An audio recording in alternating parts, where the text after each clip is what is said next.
Salam, hormatly vatandaşlar. Şu gün 2023 ýylyň 3-nji iýuny hepdeniň duşanma güni.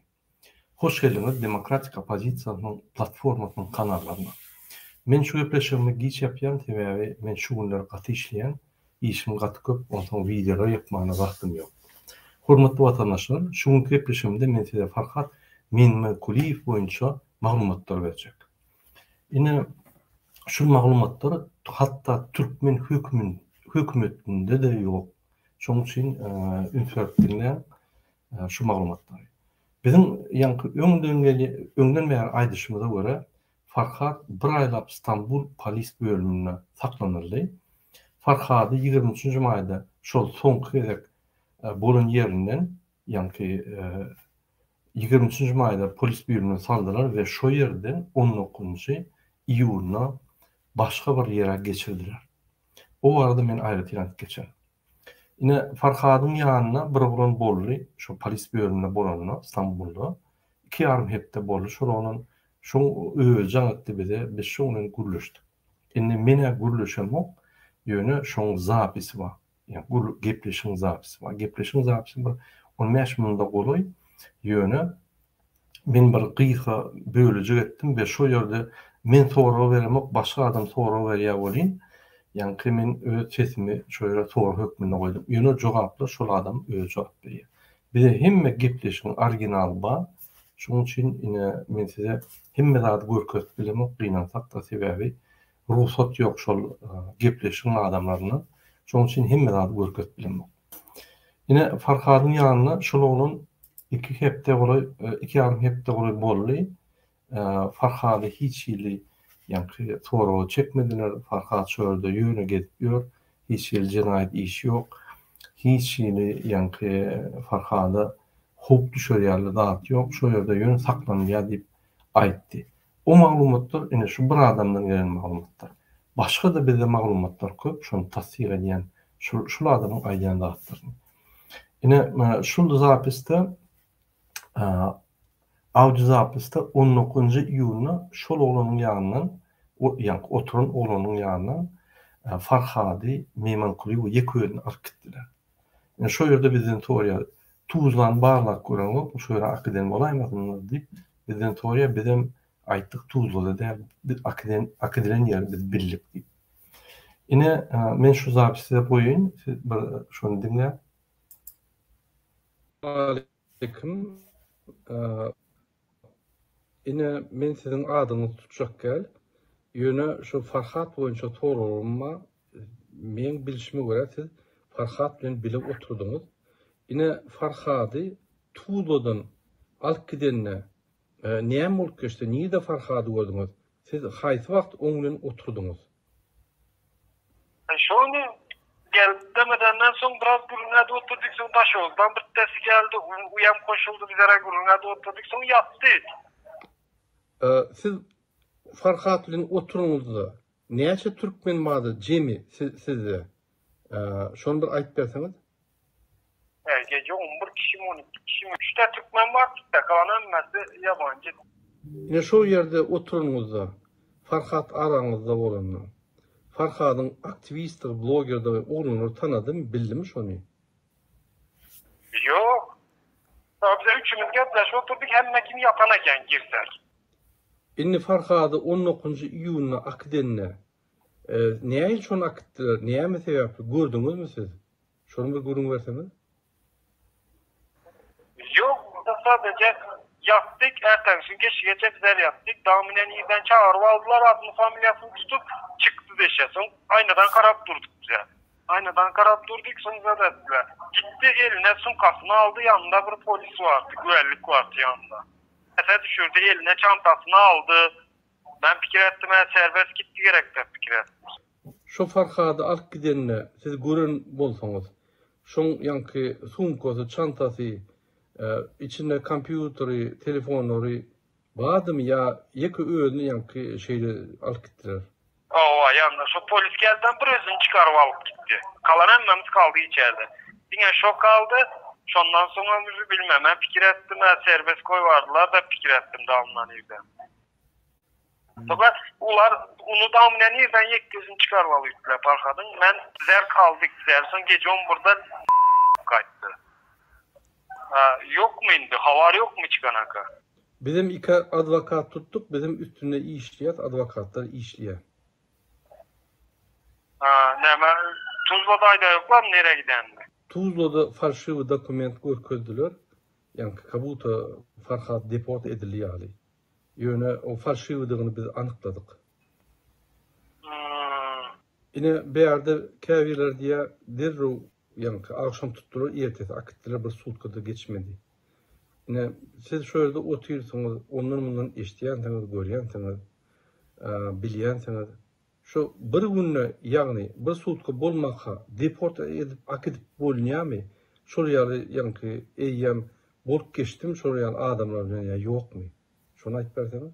Yok, öz istemese zastavda bilmediler. Ne şöyle ne bizlerden sonra da her 2 güne, 3 günden gel.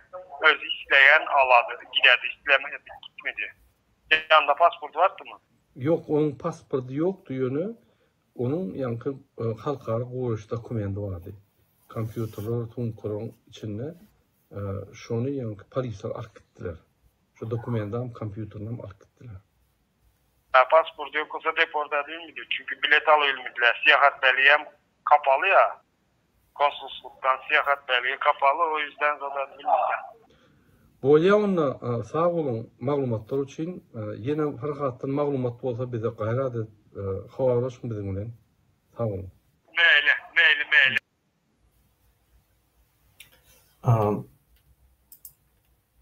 Hormatly watandaşlar, ine men size ýatladyň. Şu oğlun 2,5 hepde Farhat bilen oturdy, bize jaň edip ýürüýdi, aýtdy. Diýe Farhat nomer berdi, haş edipdir. Hemme yani zapis var, bir de doğru, biz hemme görkö nimet çeker.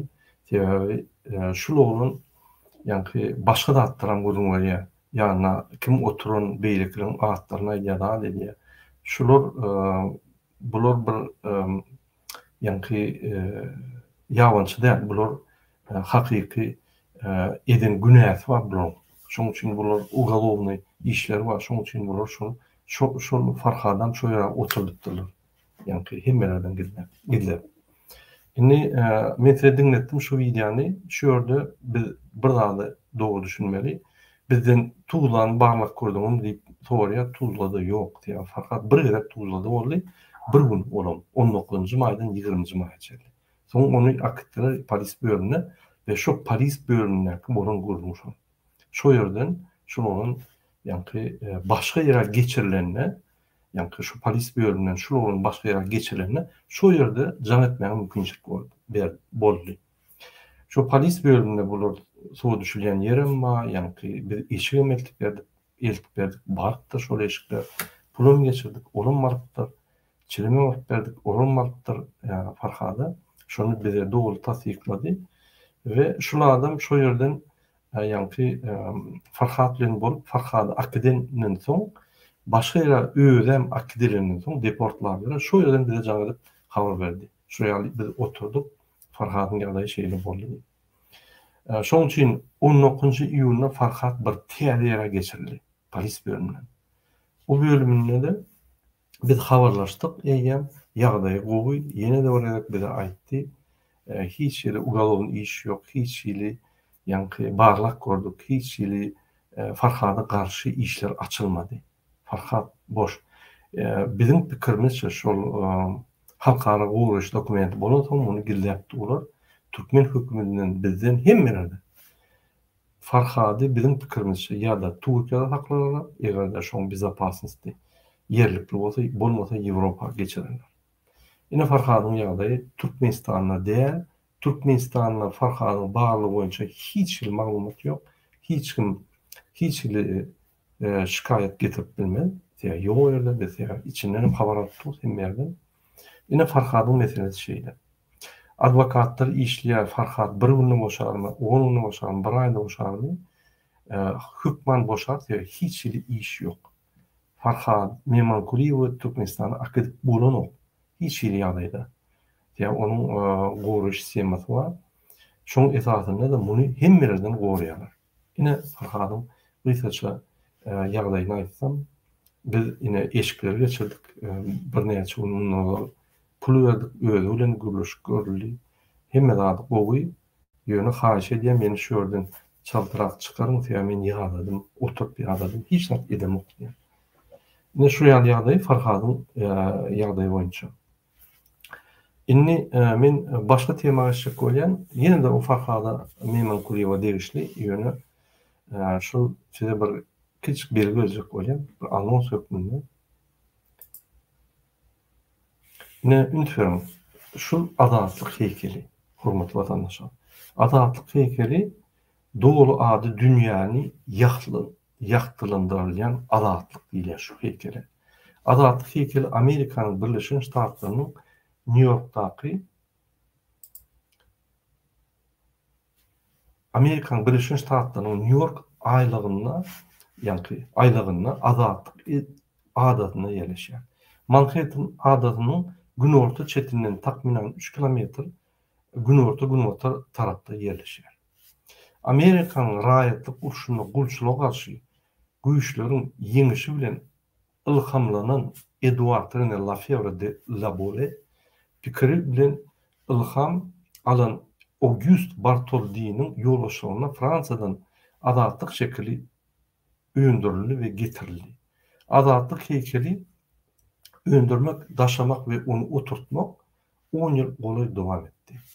Adatlyk heykeli 1886 ýylyň 28 oktýabrynda Amerikanyň Birleşik Ştatlarynyň prezidenti Grover Cleveland tarapyndan açyldy.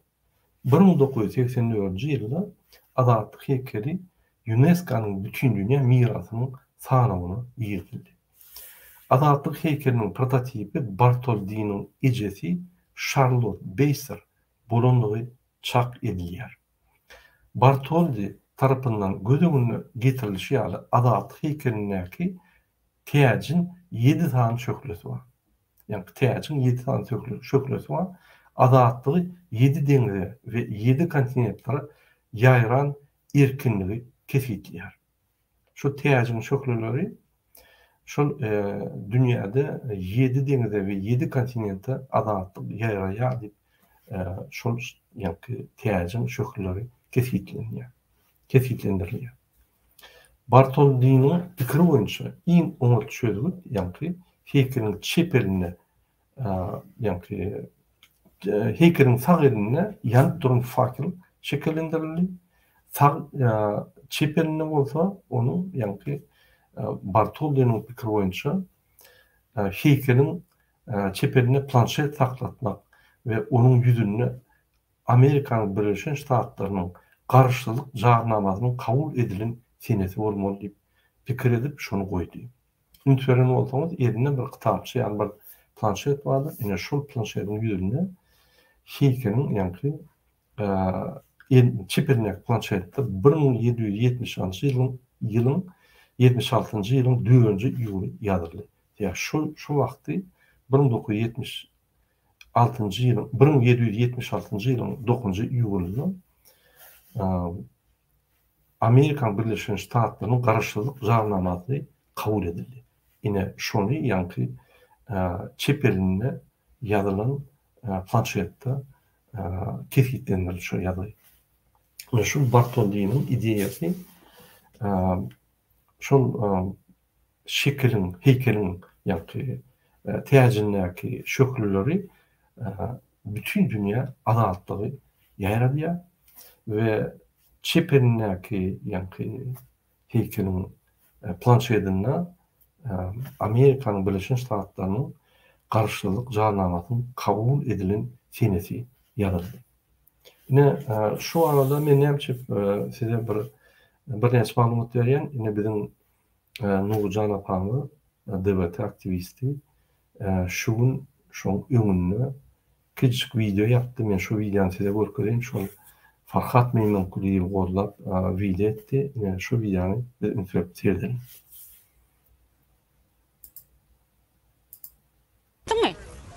Ha? Salam vatandaşlar. New York'ta statuya Svoboda diyen bir özgürlük statuyasının yanında. Yani buraya gelip de rolümü çekmenin sebebi Türkmen halkının böyle azat olmağını isteyen. Seyredin, ne çemir halk var bu tayda.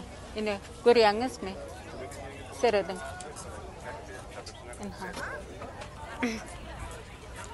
Halk azat olmalı. Azat metbuatı olmalı. Azat sözü olmalı. Azat görünüş olmalı. Her dadımız azat olmalı.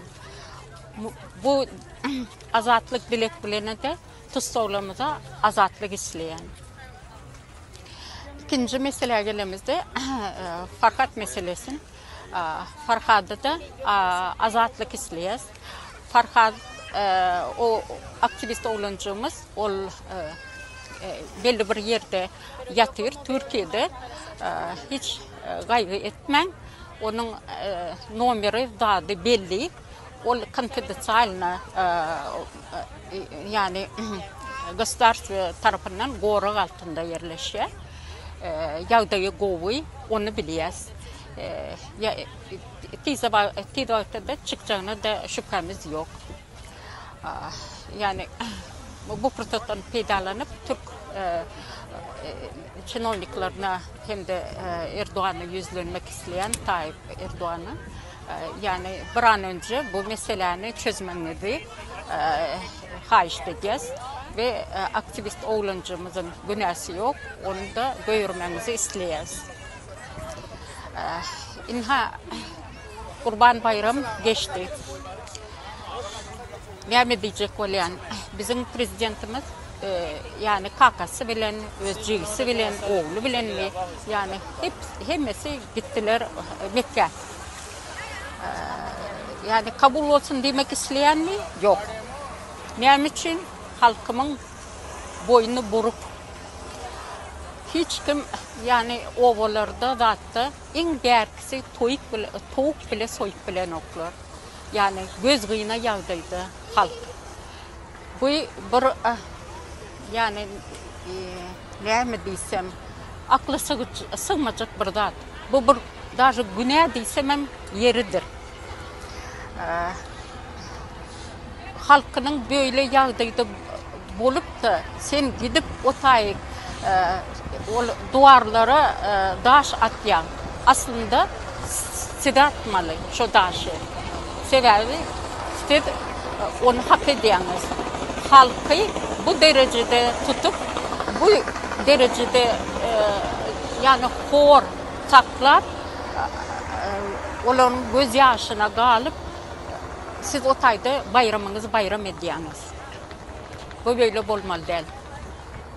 Yani yine de bir diyecek adım aktivistler hiç aranızda böyle kalmagal zat olmalı değil. Sizin yolunuz ak yol. Bir de görüş adamları ak yola çıkarmak için bu yola başvurdunuz. Birbirinizi hapalamak için değil, hapa sözler aytmak için değil. Şunun için de siz öz aranızda o meseleleri öz aranızda çözmeli deyip hesap ediyen.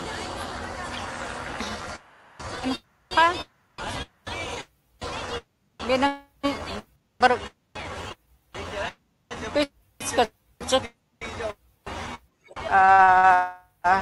turum gezilen turum bir de şu azatlık Svoboda statüsünde bunu çekmek istedim. Amerika'nın halkı edilmeye demokratik özgürlükte yaşaya. Ben de öz halkımın şunyalı azatlık özgürlükte yaşamayı isteyen. İnşallah bunlar olur. Az kaldı. Hem zatımız go olur deyip umut ediyorum. Sağ olun. Hormatly vatandaşlar, sağ olun Gülcan apa. Şuryaly halkymyzy gollap çykyş edýände şol azatlyk heykeli bütün dünyaya yarayan adaatlık Amerika'dan ya da başka devletlerden katı vacip Türkmenistan için. Men size bir daha da edeyim. Üntüyorum. Putin yıkılıp var ya. Yıkılıp otuyor. Perivarot olacak oldu. Ağdaşık olacak oldu. Eyyem kaç gitti Putin şondan. Devletinde problemi var. Eğer Putin yani adamlar yıkılayan olsa, diktatörler yıkılayan olsa, onu Türkmenistan'ın diktatörün yıkılmak için bir ululatlar gerekir. Eğer de Putin'i dinle bir Çivika, Wagner korkup, hatta öz köşkünden kaçıran olsa, onu bizim bir 10 adam olsa Türkmenistan'da bu iktisadi yer yuğudun urvanlığın terda kaç gidiyor. Öğünün nasyonalini lider deyip Klitschko'nu alın. Kellesi doğru giden, doğrunun nasyonal lider olup, yani milli lider olup, Türkmenistan'da bellemen, halkın söğüsünü alıp bilmen, gidip Mekke'de veliye doğrunun. Şorayalı kellesi giden bir ne yalancı değil. Oğlan şorayalı burada. Oğlan şu kakatın yoluna var ya. Biz bunları katı şart yağdayda ayırmatak ve cezasını cenayede çekip vermesek, Türkmen halkı katıl betbakçılıkta bolurdur. Men size bir daha deygen teorikler. Eğer de bütün planeta demokrasiya geçen yağdayına hemme devletler ve Türkmenistan ve Türk demokrasiya geçirmesek biz deyip kösünüp dururuz. Hiç tabi hükümez. Anladın mı? Yine beylik devletler gelip bize direkt etmiş onu. Biz beyni yaptalım, eğri yaptalım, tursağım, otursağım, biz kalıp Türkmenistan'ı demokratik yoluna geçirmeli. Başka araç yok. Bu adamlar paçalık kuruluyorlar.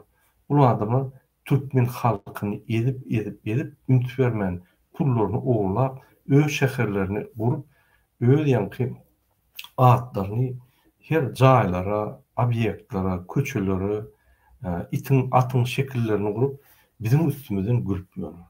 Şonun için atalı ol cevapkayçılığa çekilmeli. Yine şunun için biz aydiyat DVT halk hareketi ve demokratik opozisiya tiz vaqtda size gelecekte hemmenizi protesto çağırır. Biz Türkmenistan'a barmalı. Biz Türkmenistan'a barıp Türkmenistan'ı demokratiya geçirmeli.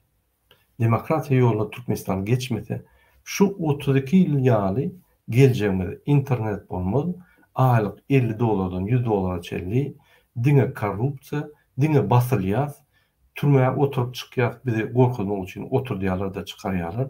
Dine şu yalvarım var. Dine Türkmenistan ne taşlap gidip oluyor deyip hareket eder. Başka hareketler olmaz. Şunun için bizim durmalı ve Türkmenistan'a donanmalı ve Türkmenistan'ı düzeltmeli. Hormatly vatandaşlar, şu videonun aşağısında men çeli koyuyor. Farhat Meymankuliyev petisiya gol çekmek için kimin yankı mümkünçiliği olsa şol çeliğe girip petisiya gol çekmek. Şu yerde ben önköylikler görkezdim. Nähili yankı gol çekmeli, nähili adamı görkezmeliler. Şol atlar edim. Biz aktivniraak olmalı. Biz aktivniraak olup yürep başlamalı. Biz dursayadır. Yine şunun için biz size katı umidimiz katı dayan yatan biz sizin için işleyelim. Şunun ben şu gepleşi utoyan hormatly vatandaşlar, sizin hemmenize birinjiden can sağlyk arzu ediyen ve Farhat Meymankuliyeva adatlyk talap edýär. Türk hökümeti gaçşat ýagdaýda Farhat Meymankuliyewy adatlyğa çykarmaly. Sağ olun hormatly vatandaşlar.